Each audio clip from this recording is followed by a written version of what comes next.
been a while since I've done a video, and today I'm going to show you a few tips and tricks on how to raise your first fish. That's why I have an aquarium background. So let's start with introducing the fish. Most people, what will they do? They'll take the bag and pour it into the fish tank with the pet store water, and the fish with it, which is completely wrong. It can send the fish into shock. The temperature change is very rapid, and the fish can't handle it, and sometimes it might die. So what you're going to do is actually take your bag, you bring it, it's full of air, you bring it and you actually put it in like a cover, still into the water without opening the bag. Then let it sit for up to 20 to 30 minutes or maybe 1 hour if you can. But if you're impatient like me, which I am, then you have to cut off the bag, the tip of the bag, drain it, but catch the fish in the net and dispose the water of the pet store, because you don't know what the water contains. So then you're going to take your net and actually release the fish into the water. Now you're going to stay for the first 20 to 30 minutes staring at the fish to make sure that other fish are okay with him around or her around. So just stare, and as soon as if there's aggression in the first place, there will be, but wait for some time, and if there's still aggression, you need to remove that fish. To maintain your tank, what you're going to do is actually need an oxygen pumper like that one, and you will actually need to constantly look, and you might need to change it every 2 weeks or so. And you don't want to drain out all the water, because it contains needed bacteria for the fish, and if that bacteria is not there, the fish will most probably die.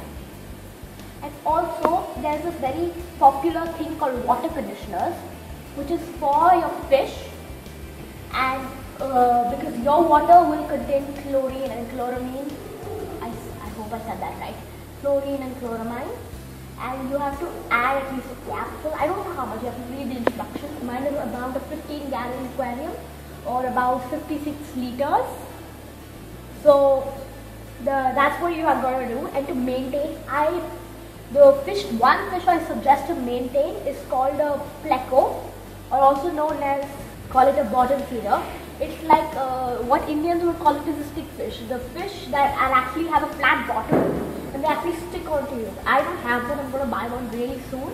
And that will just eat off any algae that's growing at the side of your work, and you don't need to reach up.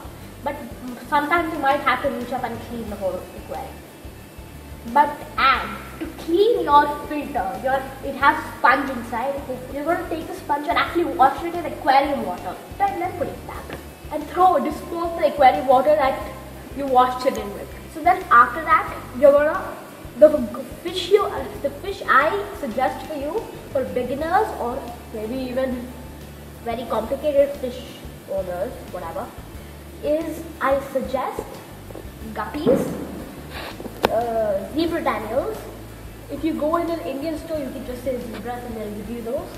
They come in pink. Can you zoom in here? Yeah. Pink. And they come in the grey. And they even come in yellow, but I don't have a yellow one. So that's the fish. Guppies, I don't have guppies in the aquarium. Then you're also going to need, Goompas. Well, there it is. Can you see it? Hopefully you can. It's the one with the long snout and huge stomach. That's a Goompa, and it's actually a bottom feeder also, but it swims really fast, even though it's so fat. But they are kind of messy, so I don't suggest goldfish. That's the one thing I don't suggest. Unless there is proper care for a goldfish, it will not survive.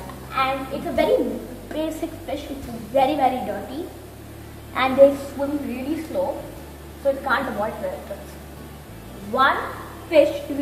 This fish is actually very, very dangerous. It's actually called a fighter fish. I don't think it's there right now. It's hiding somewhere in the reeds. It's also called as a betta. It's a very territorial fish.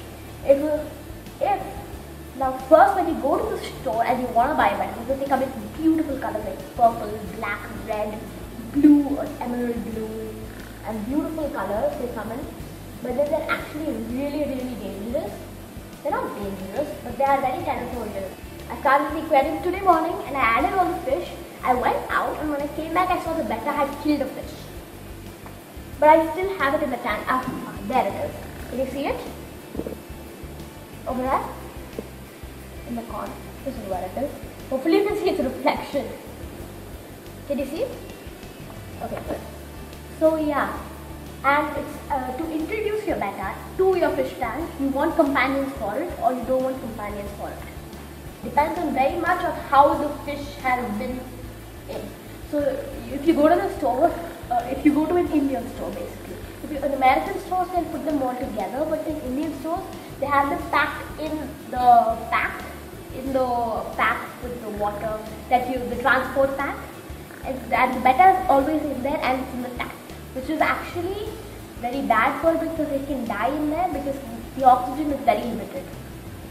So you're going to buy a Betta and then you're going to actually put it into your aquarium, and actually you're going to wait for at least 20-30 minutes because Bettas are very shy and they'll attack the other fish when you're not around. So you're going to very quietly hide somewhere if you can and put an eye on the Betta. If it starts chasing fish, it will happen once, but it will go with friends. It will become friends with the other fish, is what we will say.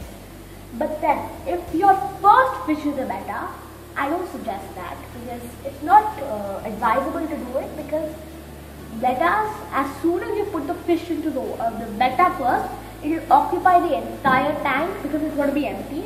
If it's not empty, then it won't do anything. But if there's no other fish in the tank, it will occupy the entire tank and be very territorial to any fish that enters the water. So if there is a fish in the water before the Betta has come in, then you will be then there is a less chance of it to be attacked. I remember last time I had put a tetra into already Betta water, and the Betta chased it like crazy. Though the tetra was really fast, so the Betta couldn't catch up to it. So I think that is the conclusion of my list. Hopefully you enjoyed. Hi viewers, if you like our videos, like, share and don't forget to subscribe.